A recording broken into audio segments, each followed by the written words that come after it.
که میتونه 4 تا بمب هوشمند رو هم بکنه. ইরানের বর্তমান অস্থিতিশীল রাজনৈতিক পরিস্থিতির প্রেক্ষাপটে দেশটিতে সামরিক হামলার হুঁশিয়ারি দিয়ে নতুন যুদ্ধের ডামাডোল বাজাচ্ছেন মার্কিন প্রেসিডেন্ট ডোনাল্ড ট্রাম্প। ফলে মধ্যপ্রাচ্য জুড়ে আবারও নতুন করে অস্থিরতা শুরু হয়েছে।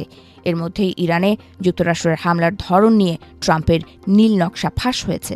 চলতি জানুয়ারির শুরুর দিকে ভেনেজুয়েলায় যেভাবে মার্কিন বিশেষ বাহিনী ঝটিকা অভিযান চালিয়ে প্রেসিডেন্ট মাদুরোকে সরিয়ে দিয়েছিল, ইরানের অভ্যন্তরেও ঠিক তেমনিভাবে কমান্ডো অভিযানের কথা ভাবছেন ট্রাম্প। মার্কিন সংবাদ মাধ্যম নিউ ইয়র্ক টাইমসের এক প্রতিবেদনে বলা হয়েছে, ট্রাম্পের উপদেষ্টারা ইরানে সামরিক হামলা নিয়ে আলোচনা করছেন। ইরানে হামলার বিষয়ে নতুন কৌশল নিয়েও আলোচনা সেরেছে তারা।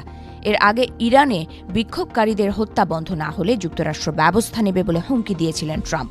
এই চাপের কারণেই ইরান বিক্ষোভকারীদের ফাঁসি স্থগিত করেছিল বলেও দাবি করেন তিনি। তবে বিক্ষোভকারীদের ফাঁসি স্থগিতের পেছনে যুক্তরাষ্ট্রের কোনো ভূমিকাই ছিল না বলে জানায় ইরান সরকার। নিউ ইয়র্ক টাইমস জানিয়েছে, সম্প্রতি ইরানে হামলার ধরন কেমন হবে ট্রাম্পের সামনে নতুন পরিকল্পনার তালিকা তুলে ধরেছেন তার উপদেষ্টারা। ভেনেজুয়েলায় গত জানুয়ারিতে ঝটিকা অভিযান চালিয়ে প্রেসিডেন্ট মাদুরোকে সরিয়ে দিয়েছিল মার্কিন বিশেষ বাহিনী। ঠিক একইভাবে ইরানের অভ্যন্তরেও অভিযানের কথা ভাবা হচ্ছে। এছাড়া গত জুনে মার্কিন বিমান হামলায় ইরানের পারমাণবিক কর্মসূচির যে স্থাপনাগুলো রক্ষা পেয়েছিল, এবার সেগুলো সহ তাদের শক্তিশালী ব্যালিস্টিক মিসাইল কারখানা পুরোপুরি গুঁড়িয়ে দেওয়ার পরিকল্পনা করা হচ্ছে।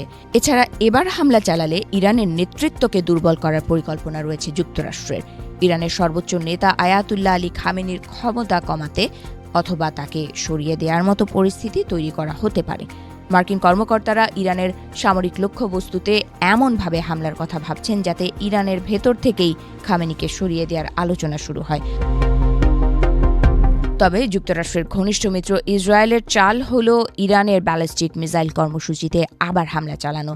মার্কিন কর্মকর্তাদের মতে গত জুনে 12 দিনের যুদ্ধে ইসরায়েলের হামলার পর ইরানের ব্যালিস্টিক মিসাইল কর্মসূচি অনেকটাই পুনর্গঠিত হয়েছে। ইরানের বেশিরভাগ মিসাইলই ইসরায়েলে সরাসরি হামলার সক্ষমতা রাখে, আর সে কারণেই আবারও ইরানের ব্যালিস্টিক মিসাইল কারখানায় হামলার জোর দাবি তুলেছে ইসরায়েল। পশ্চিমা গণমাধ্যমগুলো বলছে, হামলা চালাতে যুক্তরাষ্ট্র ইতোমধ্যেই তাদের বিশাল সামরিক বহর ইরানের দোরগোড়ায় মোতায়েন করেছে। বিমানবাহী রণতরী আব্রাহাম লিঙ্কন এখন ইরানের একেবারে নাগালে। এই বিমানবাহী রণতরীতে অত্যাধুনিক F-35 যুদ্ধ বিমান প্রস্তুত রয়েছে। সঙ্গে রয়েছে 3টি শক্তিশালী মিসাইল বিধ্বংসী জাহাজ এবং 1 ডজন F-15 যুদ্ধ বিমান। এছাড়া ইরানের পাল্টা হামলা থেকে বাঁচতে মোতায়েন করা হয়েছে প্যাট্রিয়ট এবং থার্ড এয়ার ডিফেন্স সিস্টেম। পাশাপাশি যুক্তরাষ্ট্রের মূল ভূখণ্ডে দূরপাল্লার বোমারু বিমানগুলোকে সর্বোচ্চ সতর্ক অবস্থায় রাখা হয়েছে। যুক্তরাষ্ট্রের এমন প্রস্তুতির কারণে ইরানে হামলা এখন সময়ের ব্যাপার বলে মনে করছেন সামরিক বিশেষজ্ঞরা।